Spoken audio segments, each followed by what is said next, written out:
नमस्कार, मैं हूं संजीव त्रिवेदी। देश में एक साथ कई खबरें घटित हो रही हैं। भर्ती परीक्षाओं के पर्चे लीक हो रहे हैं। कितनी बड़ी बात है। परीक्षार्थी इंतजार करते हैं और ऐसा हो जाता है। वहीं दूसरी तरफ कांग्रेस पार्टी कह रही है कि हमसे जबरन वसूली की जा रही है।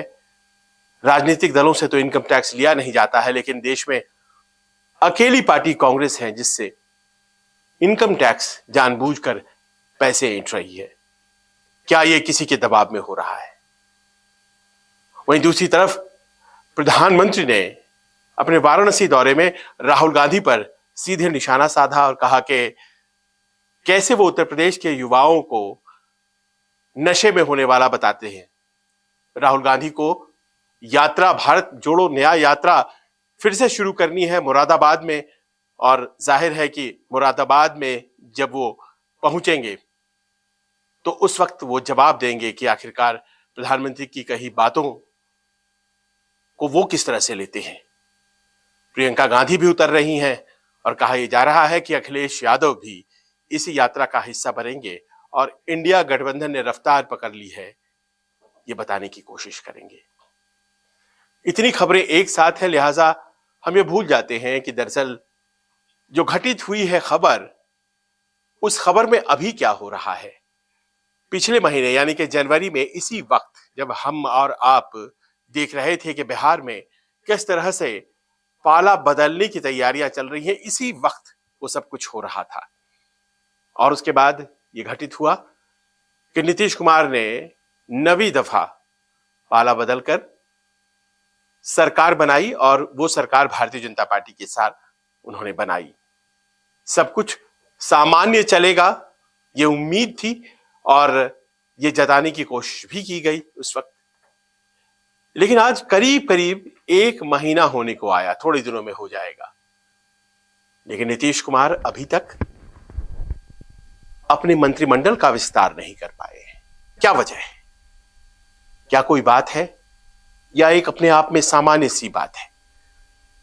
क्या यह सामान्य है कि बिहार में विभाग है 45 और मंत्री इस वक्त सिर्फ 9, मुख्यमंत्री को लेकर हर मंत्री के पास 6-7 विभाग इस वक्त है।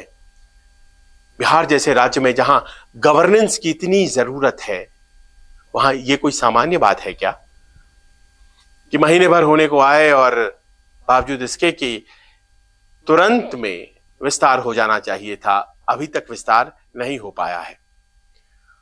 देखिए, 28 जनवरी को शपथ लिया गया और उसके तुरंत बाद यह उम्मीद थी कि जो सत्र है वो चालू हो जाएगा और उसके बाद जो विश्वास मत है वो पारित हो जाएगा, लेकिन सत्र डिले किया गया और फिर विश्वास मत 12 फरवरी को हासिल भी कर लिया गया। उसके बाद उम्मीद ये की जा रही थी कि तुरंत विस्तार हो जाएगा और अपने अपने विभागों को नए मंत्री संभाल लेंगे, लेकिन ऐसा आज तक नहीं हो पाया है। और अब पटना के सत्ता गलियारों में तरह तरह की खबरें आने लगी हैं। कहा यह जा रहा है कि कहीं कुछ और तो दिमाग में नीतीश जी के नहीं चल रहा है, कहीं कुछ ऐसा तो नहीं है कि इस विस्तार के न होने के पीछे दरअसल नीतीश जी उस प्रॉमिस को पूरा करवाना चाहते हैं जो भारतीय जनता पार्टी से उन्होंने हासिल किया है, और वो प्रॉमिस कि एक साथ लोकसभा और विधानसभा के चुनाव हो जाएं।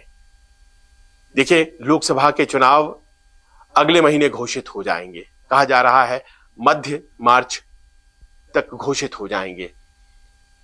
और ये वादा अगर नीतीश जी ने प्रधानमंत्री और नंबर 2 अमित शाह से लिया था, तो उसके हिसाब से तो जाहिर है कि इस विस्तार का कोई मतलब नहीं रहेगा। क्या यह वादा सचमुच में दिया गया था? जैसा कि बहुत से लोग पटना में ये मानते हैं कि इस तरह का प्रस्ताव चूंकि लालू जी ने मना कर दिया था और इसी कारण से यह प्रस्ताव लेकर के नीतीश जी भारतीय जनता पार्टी के पास गए और उन लोगों ने उस प्रस्ताव को मान लिया कि साथ लड़ेंगे चुनाव, बशर्ते कि साथ चुनाव हो जाए। लोकसभा के और विधानसभा के भी। अब इसमें कहीं कुछ देरी तो नहीं हो रही है, कहीं ऐसा तो नहीं है कि भारतीय जनता पार्टी ऐसा नहीं चाहती है, जो मूलतः वो नहीं चाहेगी। क्यों चाहेगी? आखिरकार उसका सारा फोकस इस वक्त लोकसभा चुनाव पर है, और जिस तरह से बिखर रहा था इंडिया गठबंधन, अब वो स्थिति नहीं। अब धीरे धीरे उस बिखराव को कंट्रोल किया जाने लगा है। गठबंधन उत्तर प्रदेश में भी हो गया, दिल्ली में भी हो गया, गठबंधन बंगाल में भी हो जाने की गुंजाइश बन रही है। और ऐसे में जाहिर है कि भारतीय जनता पार्टी और एनडीए को अपनी ताकत को और कंसोलिडेट करना पड़ेगा। उसका फोकस लोकसभा चुनाव है, बिहार में भी। तो विधानसभा चुनाव किसका फोकस है? जाहिर है नीतीश कुमार का। क्योंकि अगर ये चुनाव हो जाते हैं, लोकसभा चुनाव हो जाते हैं, तो उसके बाद नीतीश जी बहुत सामान्य सा ये गेसवर्क है, कितने रेलिवेंट रह जाते हैं भारतीय जनता पार्टी के लिए। भारतीय जनता पार्टी उसके बाद 2025 के नवंबर के विधानसभा की तैयारी करेगी, और जाहिर सी बात है कि उस वक्त चेहरे के तौर पर नीतीश जी को प्रोजेक्ट करने का कोई राजनीतिक मतलब भारतीय जनता पार्टी के लिए नहीं रह जाता है। वहीं दूसरी तरफ नीतीश कुमार इस बात को बखूबी देख रहे होंगे कि तेजस्वी यादव की सभाओं में भीड़ जबरदस्त है। वो जनविश्वास यात्रा पर है, और जनविश्वास यात्रा जहां जहां से गुजर रहा है, एक स्वाभाविक आकर्षण, वो वोटों में तब्दील होगा या नहीं ये पता नहीं, लेकिन तेजस्वी यादव के प्रति लोगों का दिखाई पड़ रहा है। उनकी सभाओं में भीड़ है, और भीड़ ऐसी नहीं कि सिर्फ MY समीकरण की है। बहुत से ऐसे लोग हैं जो संभवतः बहुत पारंपरिक वोटर नहीं हैं आरजेडी के, वो भी तेजस्वी यादव की बातें सुनने आ रहे हैं। और उन्हीं बातों में तेजस्वी यादव ने ये बात कह दी है कि नीतीश जी चाहते हैं कि विधानसभा चुनाव हो, असेंबली भंग किया जाए। उन्होंने कहा कि अगर ऐसा होता है तो हम तैयार हैं। हालांकि ये होना नहीं चाहिए, क्योंकि अभी भी कार्यकाल तो बचा हुआ है, लेकिन एक अस्थिरता का आलम है बिहार में। और वो बिहार में अस्थिरता का जो आलम है, उसकी सबसे बड़ी वजह यह है कि नीतीश जी के पास विधायकों की संख्या सभी दलों से कम है, सभी प्रमुख दलों से कम है। वो तीसरे नंबर पर है, लेकिन मुख्यमंत्री वही है। पिछले 3 साल में 3 दफे उन्होंने शपथ लिए हैं, 3 बार उनके उप मुख्यमंत्री बदले हैं। और ऐसे में जाहिर है कि वो चाहेंगे कि उनका आंकड़ा बढ़ जाए, उनके दल का आंकड़ा बढ़ जाए, और उसके बाद ही ये तय हो कि भाई वो मुख्यमंत्री रहने लायक है या नहीं। अगर उनका आंकड़ा बढ़ जाता है तो जाहिर है कि वो मुख्यमंत्री आने वाले कई सालों तक रहेंगे। लेकिन यही तो नहीं चाहती बीजेपी, और यही तो बाकी जो भी प्रतिद्वंदी मुख्यमंत्री की कुर्सी पर आंख लगाए होंगे वो नहीं चाहते होंगे।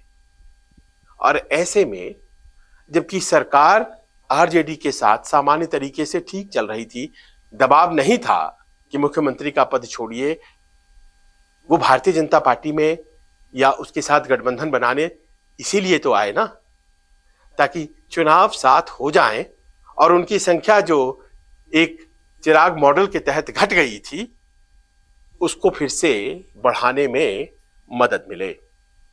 देखिए, चुनाव दर चुनाव नीतीश कुमार का जो आंकड़ा है जनता दल यूनाइटेड का, वो घटता चला गया है। साल 2010 में वो 115 सीटों के आसपास थे, 2015 आते आते वो 71-72 सीटों में तब्दील हो गया, और 2020 में वो मात्र 43 सीटों में सिमट कर रह गया। इस घटते हुए आंकड़े के बावजूद वो लगातार मुख्यमंत्री बने हुए हैं और अपने तरीके से सरकार चलाते हैं, लेकिन वो जो एक नैतिक ताकत होती है वो तो है नहीं। यानी कि कुल मिलाकर के एक मजबूत सहयोगी के साथ चुनाव लड़ा जाए फिर से, और अपने आंकड़े को दुरुस्त किया जाए। आज की तारीख में उनकी हार्दिक इच्छा यही है। उनकी हार्दिक इच्छा हो सकती है तेजस्वी यादव की नहीं थी, और भारतीय जनता पार्टी की भी क्यों हो। तो ऐसे में क्या करेंगे नीतीश कुमार? क्या बने रहेंगे भारतीय जनता पार्टी के साथ? मन में मलाल रहेगा कि मिला क्या, मुख्यमंत्री तो तब भी थे और मुख्यमंत्री अब भी हैं। अब की जो कुर्सी है वो मात्र 5-7 विधायकों से बहुमत है। जो तब की कुर्सी थी वो तो करीब करीब 40 विधायक उसमें ज्यादा थे, बहुमत बढ़िया था आरजेडी के साथ। तो हासिल क्या हुआ है? ये तमाम ऐसे सवाल हैं जो कि जनता दल यूनाइटेड और उसके रणनीतिकारों के दिमाग में घूम रहे हैं। बजट सत्र चल रहा है और बजट सत्र में कट मोशन भी आता है, इसमें कोई व्हिप नहीं होता है। तो जाहिर है कि इस वक्त वो तमाम लोग जो मंत्री बनना चाहते हैं और नहीं बनाए जाते हैं तो नाराजगी हो जा सकती है। तो डर के मारे भी विस्तार मंत्रिमंडल का नहीं किया जा रहा है। लेकिन सवाल यह है कि क्या किया जाना है। और अगर बजट सत्र खत्म हो जाता है और हरी झंडी दिल्ली से नहीं आती है कि 7 चुनाव होंगे, अभी तक तो नहीं आई है, और चुनाव की घोषणा हो जाती है, तो फिर फायदा क्या होगा। देखिए, कुछ राज्य हैं जहां 7 चुनाव होते हैं, जैसे उड़ीसा है, आंध्र प्रदेश है।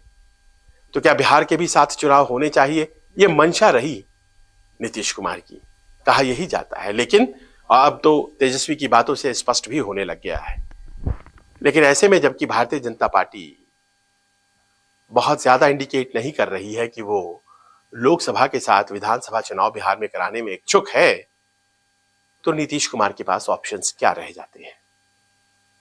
वो दोबारा से कहीं कुछ सोच तो नहीं रहे, कहीं फिर पलटने की बात तो नहीं है। देखिए, सिर्फ 3 मंत्री हैं जो कि इस वक्त नीतीश कुमार के मंत्रिमंडल में है, जो भारतीय जनता पार्टी से ताल्लुक रखते हैं। एक दौर था जब उन्होंने 2013 में तमाम मंत्रियों को बर्खास्त कर दिया था। भारतीय जनता पार्टी के सरकार चली गई थी, मुख्यमंत्री वो थे, और भारतीय जनता पार्टी ने नरेंद्र मोदी को डिक्लेयर कर दिया था प्राइम मिनिस्टर का फेस। और उस वक्त नीतीश कुमार ने ऐसा किया था। वो बर्खास्त करने की जो कला है वो अच्छी तरह से जानते हैं। तो क्या दिमाग में कुछ ऐसा तो नहीं चल रहा है? ये तमाम ऐसी बातें हैं जो कि पटना के सत्ता गलियारों में खूब चर्चा में है कि आखिरकार नीतीश कुमार ने पाया क्या। कुर्सी तो वहां ज्यादा मजबूत थी, तो ऐसे में अगर क्या चुनाव कराने में सक्सेसफुल हो जाएंगे नीतीश कुमार लोकसभा के साथ, और अगर ऐसा नहीं हो पाता है तो वो क्या करेंगे। आने वाले दिनों में यह बहुत महत्वपूर्ण हो जाएगा आकलन, क्योंकि हाल के दिनों में नीतीश कुमार और भारतीय जनता पार्टी के बीच में उस बड़ी घटना के बाद जिसमें फिर से सरकार बनी है, कोई राफ्ता हो, कुछ बात हुई हो जिससे गठबंधन की मजबूती का एक मिलता हो कोई प्रमाण, ऐसा तो नहीं है। सीटों पर बंटवारा अभी तक नहीं हुआ है। एनडीए में कौन कितनी सीटों पर लड़ेगा, सब गठबंधन के सहयोगी चुपचाप बैठे हुए हैं। 5-5, 6-6 मंत्रालय लेकर मंत्री चुपचाप बैठे हुए हैं। और जाहिर है ये बहुत आसान स्थिति नहीं है, कहीं ये तूफान से पहले की शांति तो नहीं है। देखते हैं, क्योंकि आने वाले दिनों में बिहार से अभी और भी खबरें आनी बाकी है। आपको कैसा लगा वीडियो, हमें कमेंट करके बताइएगा। नमस्कार। नमस्कार, मैं हूं मानक गुप्ता। अगर आपको हमारा ये वीडियो पसंद आया हो तो इसे लाइक और शेयर जरूर करें, और हां, हमें सब्सक्राइब और फॉलो करना ना भूलें ताकि आप देश और दुनिया की कोई खबर मिस ना करें। तो जुड़े रहिए हमारे साथ और देखते रहिए News 24।